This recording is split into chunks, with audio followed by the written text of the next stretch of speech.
What is up, everybody? It's your boy NornRed89 here, bringing you another video, and it is finally time. The air is getting more crisp outside. You could feel it. It is still that fall season, but you could just feel it in the air. We are creeping closer and closer to winter, and today I wanted to talk about one of the films that I kind of feel is like a November film. Around this time of the year, I feel like watching this film, and this does take me back, and that's Underworld from 2003. This is actually a DVD set that has the first 3 films in it right here, so taking us back. While we're talking about old school stuff as well, can we bring back the actual like animated title screens? Like, I love the title screens or menu screens, but when they actually move or they had some action going on, let's bring that back, please.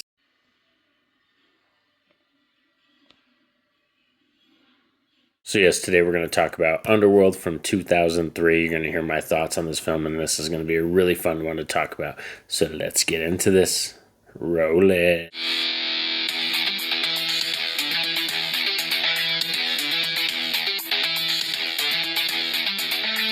So Underworld from 2003, a freaking awesome action horror film where it takes a really awesome, amazing concept of vampires versus werewolves and lives it out on screen for us horror fans. This film's bathed in blues and blacks and grays, and it's dripping with, beautiful women and tight latex, dealing with, death dealers, dealing with freaking Lycans. It's crazy. It's awesome. It's action-packed, and it's one of those films that really hit at a certain time period. This is directed by Len Wiseman, and it stars Kate Beckinsale, Bill Nighy, and Scott Speedman. So a really cool cast across the board. We also have Michael Sheen in here as Lucian, one of the coolest Lycans that we've ever had, or werewolves that we've had in a movie. So just starting off with the positives is I love the fact that this is a really awesome concept. This film took one from me being a horror fan, being that age, being young in the schoolyard. It was always a debate, do you like werewolves better? Do you like vampires better? Even going back to the Universal Monster era, that's always been a very popular debate because those are 2 of the biggest, most iconic monsters in cinema history. And Underworld, like I said, is one of the first franchises that really lived out a war between the vampires and the Lycans, which is what they call them in this film.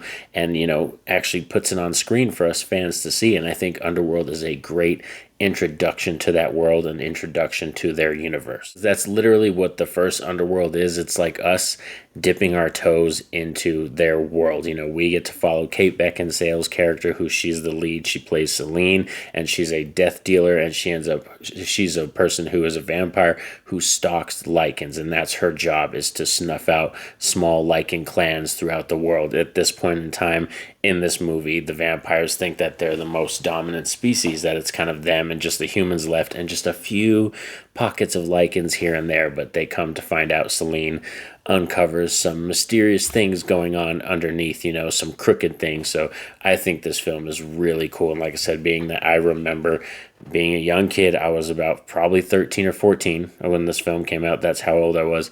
My mom taking me and my best friend at the time to the theaters and just seeing this movie. It was action-packed, and it was awesome after we saw it. Like, especially at that age, getting out of the theaters, like, we thought it was the coolest thing we'd ever seen on the screen. Definitely helps out when you have Kate Beckinsale running around in some tight latex the whole time, you know what I mean, shooting some cool guns. I'm not going to complain about that. So as you can tell, there's a lot of nostalgia, a lot of love I have for this film, but even just thinking it is a really good film, you know what I mean? I can understand some people not really grabbing onto it, maybe if you aren't fond of the early 2000s, because this film does kind of date itself. It feels very early 2000s in terms of the vibes, the music, the style, the kind of music video cinematography going on too, which is actually Len Wiseman. That's where he came from. His background, he did some short movies before this movie, but he also filmed music videos, so you could definitely tell when you watch the first film, there's a lot of that music video kind of editing that goes into the movie. So it definitely fits kind of that early 2000s horror vibe. So maybe if you're not down with that, you might not be into this film, but I think this is an amazing watch and started a really cool franchise that I think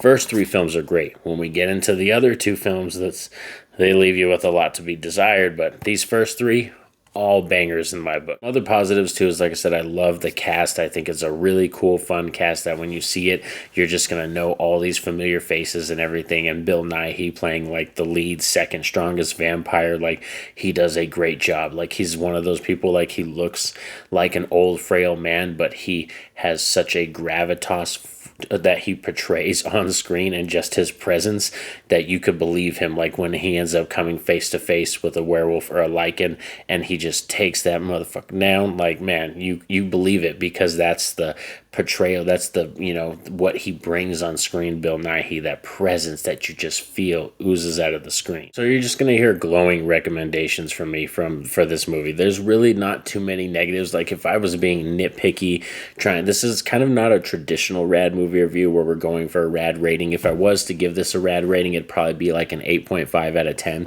The real reason it doesn't get that like 10 out of 10 is because there's actually a film in this franchise that I like more, that I think lives the concept up even better.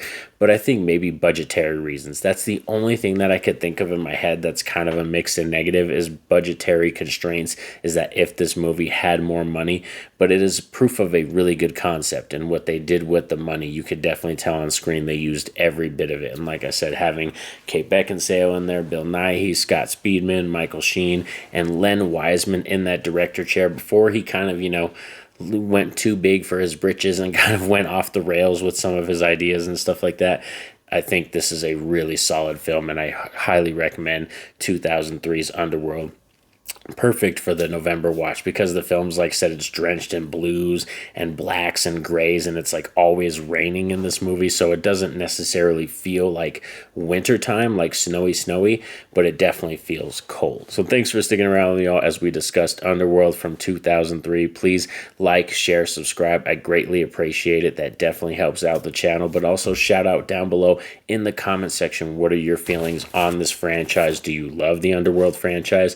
Do you like this first film, and were you introduced to it at a young age, or did you see this films later in life and you have not as much attachment to them? But we're going to be talking about all the films on this channel, so make sure you stay tuned, having that notification bell poked so you're notified anytime a video drops, because you don't want to miss my thoughts on the next film. Kind of spoiled it a little bit earlier in this video, but definitely, like I said, you want to stay tuned to the channel. But most importantly, y'all know what's up. Have a safe and happy day. Peace out.